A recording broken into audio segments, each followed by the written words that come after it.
переживали за эту ситуацию. Также много переживаний было и у депутатов парламента, у людей, которые приходили в парламент. Сегодня мы приняли ряд делегаций, обсуждали разные опции принятия этого соглашения, чтобы обезопасить республику.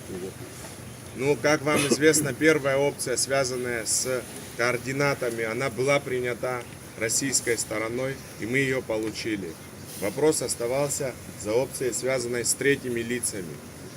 Была соответствующая встреча представителей оппозиции, представителей власти, на которой пришли к консенсусному документу.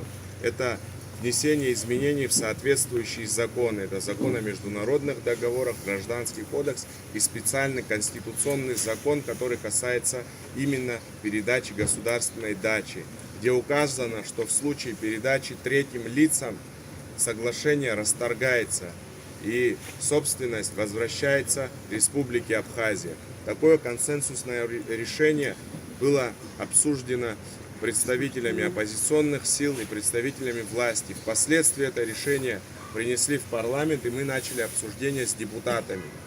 Депутаты парламента не хотели голосовать за соглашение, только с изменением координатов. Да. Впоследствии депутаты пришли к консенсусу, что будут голосовать за соглашение, где будут внесены и координаты, и невозможность передачи третьим лицам.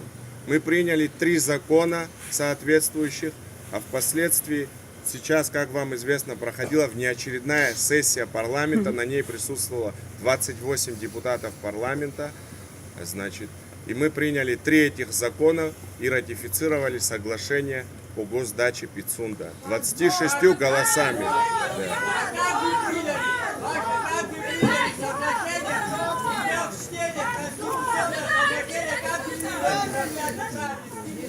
Мы приняли в первом, во втором и в третьем окончательном чтении.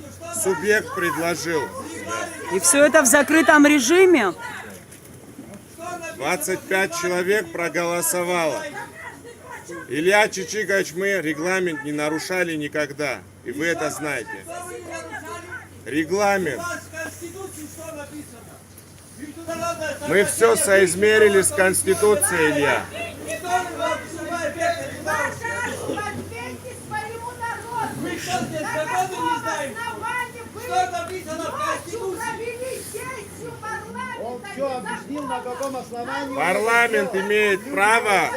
Парламент имеет право проводить внеочередную сессию парламента. В закрытом режиме?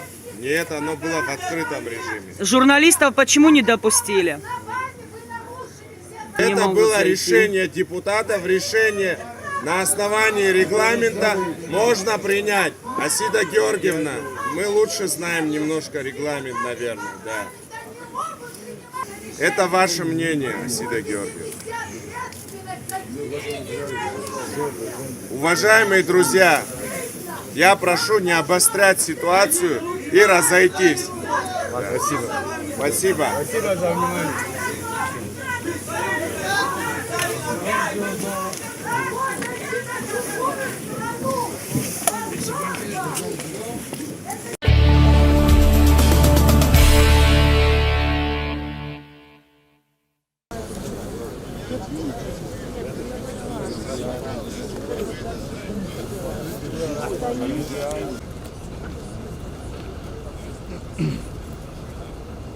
С 28 числа сессия была перенесена на 27, а в итоге она состоялась в 5 утра, в 6 утра. Это говорит только о том, что депутаты парламента, те депутаты, которые сегодня находились и принимали это решение, они боятся своего народа.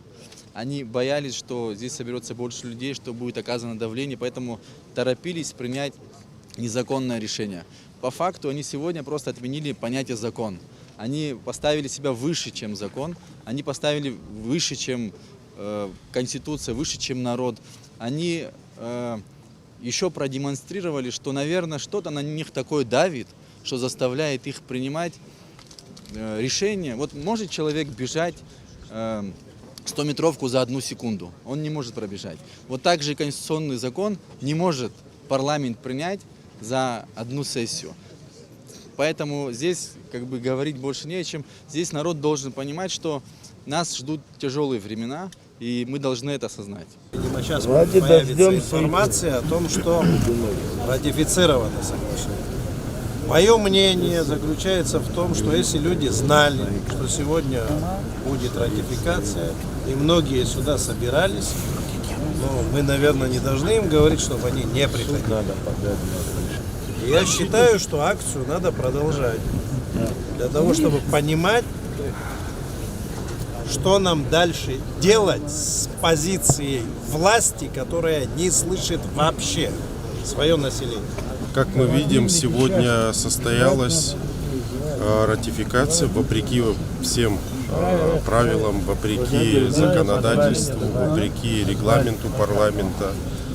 Сессия собралась ранним утром, что невозможно, что недопустимо. Представители митингующих сегодня, тех сил, которые собрались сегодня, были в парламенте, они выразили свою позицию относительно тех законопроектов, которые как бы родились внутри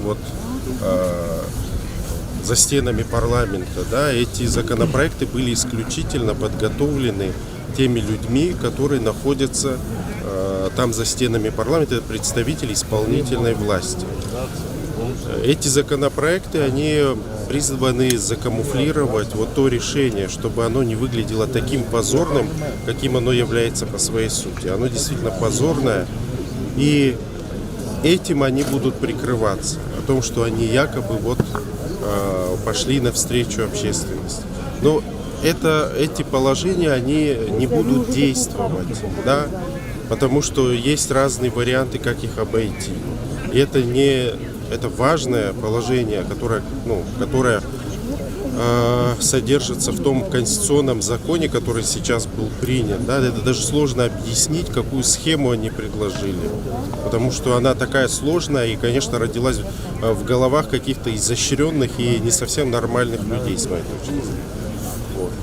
И они сейчас этим конституционным законом пытаются как-то прикрыть эти все проблемы этого соглашения. Конституционный закон содержит положения, касающиеся того, что российская сторона не может передавать третьим лицам данный объект.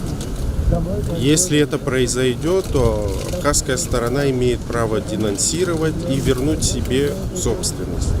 Но вопросы юрисдикции Республики Абхазия на этой территории, вопросы права собственности в отношении недвижимого и движимого имущества. Знаете, к движимому имуществу даже деревья, которые произрастают, да, то есть вся пицунская сосновая роща, которая растет там, да, относится. Так что о чем мы говорим? То есть это все остается в собственности, да, но не передадут они третьим лицам. Ну и что нам от этого? Я считаю, что эта ратификация, вообще в целом эта сессия, она не является легитимной. Она собрана с явными нарушениями, как я уже сказал раньше. Соответственно, мы также должны относиться и к результатам этой сессии. Здесь видно, понимаете, как здесь видно принуждение депутатов, да? Понятно, что депутаты, они должны свободно свою волю проявлять, да, то есть голосовать. Они не могут быть заставлены, с какой стати они, голосуют так рано, да. Очень много вопросов. 35 депутатов. Кто пришел, кто не пришел, неважно. Они проигнорировали Конституцию Республики Абхазия, они проигнорировали законы страны, они растоптали эту Конституцию и законы этой страны. Вот что они сделали. Они приняли в 3 чтениях законы. Это вообще немыслимо, что можно. Они нарушили все, что можно было нарушить. Вышел Лаша Ашуба и солгал своему народу, вот здесь стоящему, что они услышали, они пришли к консенсусу. Это неправда.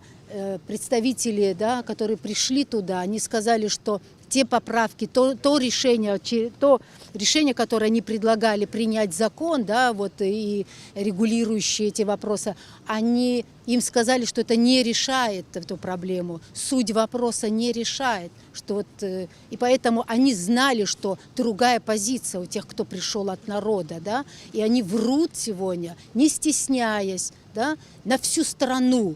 Они просто перед нами, стоя перед нами, они говорят о другом. Мы все знаем, как все это было. Мы стоим здесь всю ночь. Во-первых, депутаты парламента должны обосновать, почему они приняли такое решение ночью проводить внеочередную сессию. Они должны были обосновать, да, законность этой сессии. Заседание этой сессии. Они этого не сделали. Лаша Ашуба говорит о том, что депутаты посовещались и приняли такое решение. Депутаты не могут самовольно, что им взбредет в голову, принимать. Они должны следовать букве закона. Но они продемонстрировали, что они могут не следовать. Они совершают преступления государственного характера. Я хочу, чтобы наш народ Абхазии об этом знал, что сегодня депутаты парламента, они не защищают интересы нашей страны, они не защищают нашу Конституцию, они не защищают законы нашей страны, они попирают их.